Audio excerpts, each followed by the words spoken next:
Herkese yeni videodan merhaba arkadaşlar. Şöyle malzemelerimi hazırladım. Reçelli kurabiye yapacağım. Şurada 200 gram margarin var. İsteyen tereyağı da kullanabilir. Böyle kabartma tuzu ve vanilin var bir paket. Yarım su bardağı sıvı yağ var. Bir çay bardağı pudra şekeri, bir yumurta, 1,5 su bardağı da nişasta kullanacağım. Unla beraber güzel bir hamur yapalım.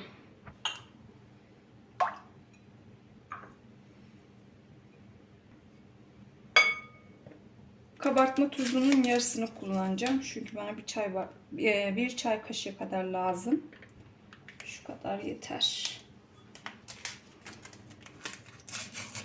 Bir paket vanilin.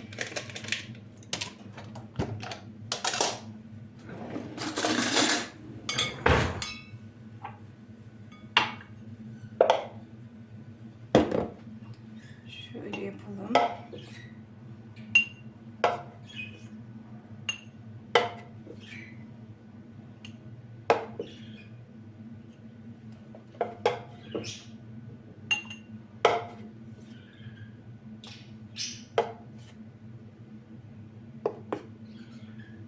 Evet, şöyle şu kadar daha ekledim.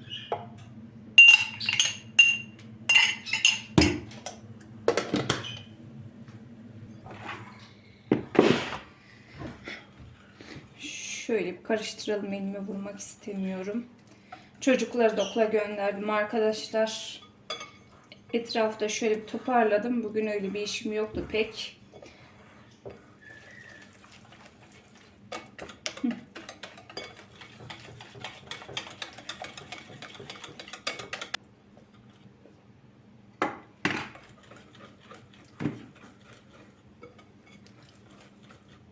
Tük tük.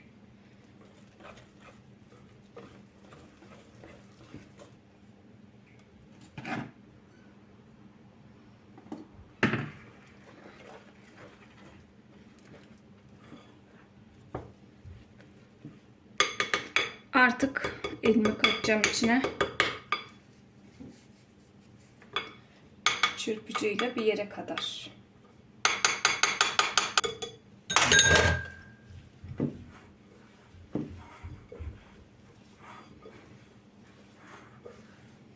Hamurumu yoğurdum arkadaşlar. Kıvamı şöyle. Şimdi bundan küçük küçük yuvarlaklar yapacağız. İkisi birleşeceği için, yani şöyle yaptığım iki hamur birleşecek, ortasına reçel sürüp. O yüzden çok büyük yapmayalım. Şöyle şöyle kabaracağı için de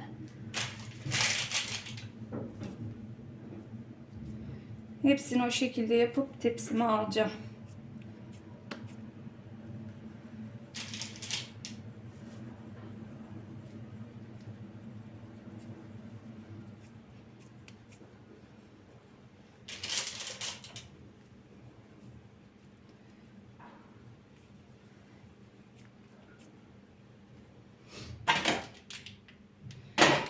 Birinci tepsi hazır arkadaşlar. Bu şekilde yaptım. İkinci bir tepsi de çıkabilir. Şu kadar daha hamurum var. Fırını açtım, ısınıyor. Isınsın, hemen bunu fırına vereceğim. Şöyle bir karbon geldi arkadaşlar. Açalım bakalım nasıl gelmiş. Kurabiyenin de bir tepsisi pişti. Diğerini bekliyorum.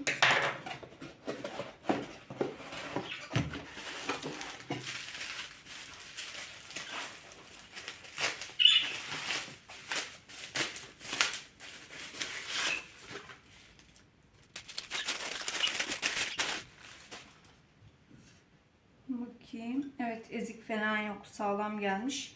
Eşim şöyle kendine bir tane termos aldı. Sabahları böyle işe giderken falan çay kahve koymak için içine. Ya kahve içmez de sabahları çay koymak için. Şöyle kuponlarla beraber bu çok uyguna geldi bize.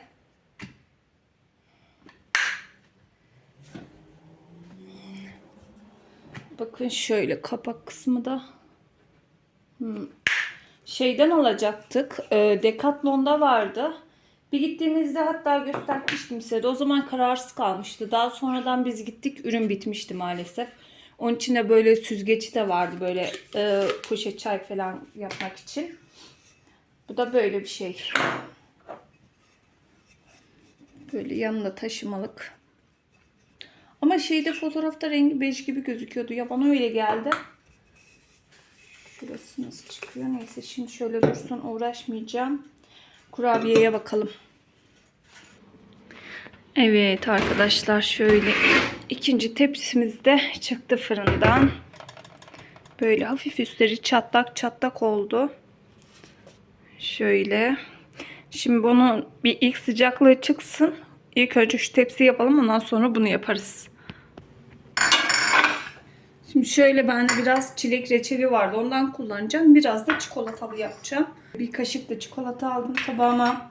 Hindistan cevizi bir tabağımda alıyorum.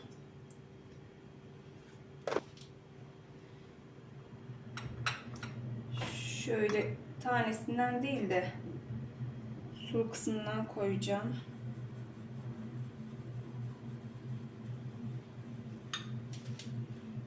Şöyle iki kurabiyeyi birleştiriyoruz arkadaşlar.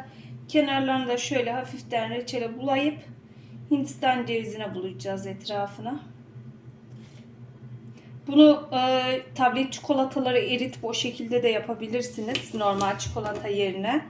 Yani yapıştırmadan birbirine bir tanesini bir kenarını yapıştırıp üzerine Hindistan cevizi, fındık o şekilde de kaplayabilirsiniz. Öyle güzel olur. Şöyle tabağımıza alalım.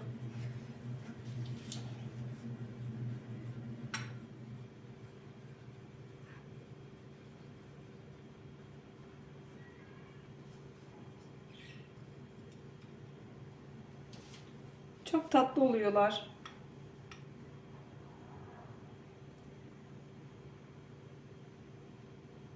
Bayağıdır da yapmıyordum bu kurabiyeyi. En son bir Efe'nin doğum gününde mi ne yapmıştım galiba, ya Efe'nin ya Ayşe'nin. Güzel oluyor bu.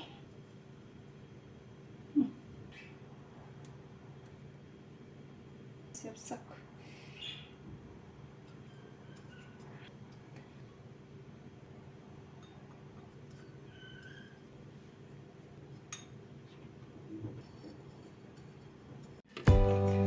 Evet, kurabiyelerim hazır arkadaşlar, bakın. Çok güzel oldular.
Akşam yemeğine koyuldum arkadaşlar. Yaptığım reçelli kurabiyelerden komşuma götürdüm. Sabah beni kahvaltı yaptıktan sonra aradılar. İşte biz de buluşacağız, herkes bir şey yapacak diye. Ben de öyle kurabiye yaptım. Biraz ani gelişti. Ondan sonra herkes birer çeşit yapmıştı. İşte patates salatasıdır, sarmadır falan. Ufak ufak çektim sizlere. Ondan sonra kahvemizi içtik. Ben eve geldim. Onlar oturuyordu. Daha benim yemeğim yoktu. Öyle normalde İzmir köfte yapmayı düşünüyordum ama zamanım kısıtlı olduğu için geri böyle köfte patatese çevirdim. Patates kızartıyorum şöyle. Köfte yaptım. Bizimkiler zaten böyle de çok seviyorlar. Öyle çay demleyeceğim. Ayran yaparım çocuklara. O şekilde yeriz ekmek arası. Bir de sos yaptım üzerine. sos da pek sevmiyor çocuklar ama genelde ketçap mayoneze kaçıyorlar. Böyle akşam yemeğinde aradan çıkarıyorum. Bayağı bir oturduk, güzel geçti. Eğlenceliydi. Öyle arkadaşlar. Sizlere şöyle aldığım kumaşları göstereyim arkadaşlar. Şöyle bir neydi bunun adı? Süet bir kumaş aldım. Bir tane Bursa kumaşa girdim. Orada 200 TL'ydi. Pahalı diye almadım ama aklım bunda kalmıştı. Daha sonra başka bir yere girdim. Orada metresi 300'e vardı. Bu aldığımda 125. 300'ün kalitesi daha iyiydi. Ama bu da kötü bir kumaş değil. Bu da çok güzel. Rengi de çok hoşuma gitti. Böyle vişne çürüğü mü desem, mürdüm mü desem.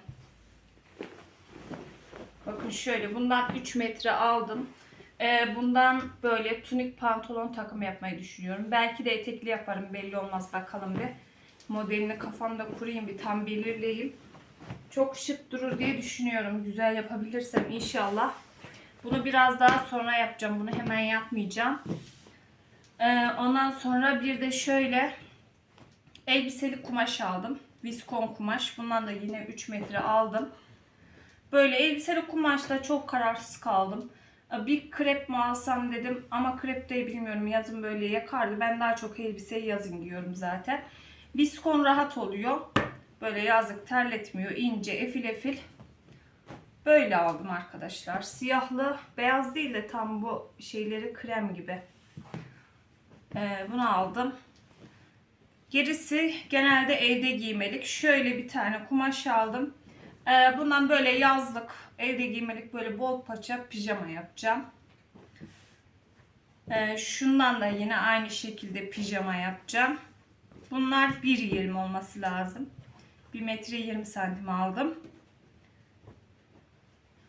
Şöyle şundan da yine kendime böyle yazın ev içinde giymelik çok sıcaklarda elbise yapacağım. Böyle diz altı kısa kollu.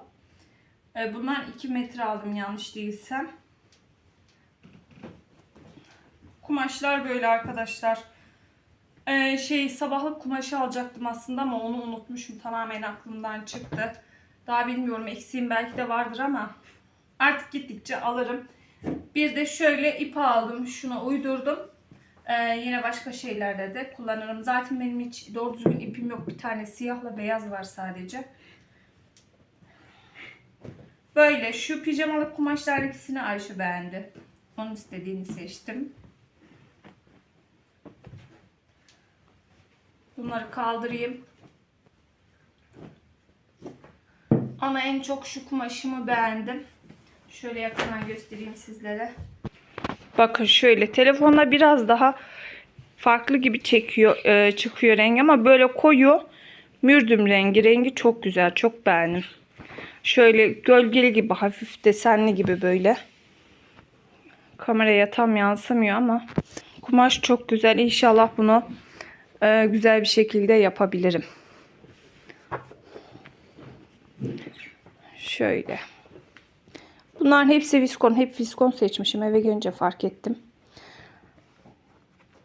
Ama yazlıkta viskon güzel oluyor. Dediğim gibi zaten şu üçü evde giymelik kumaşlar. Bununla bu inşallah dışarıda giymek için şundan dediğim gibi etek mi yaparım, nasıl bir şey yaparım orasını hiç bilmiyorum daha.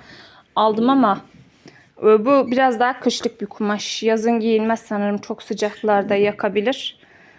Şu ama tam böyle yazlık, efil efil. Güzelce inşallah kazasız belasız dikebilirim bunları. Şöyle.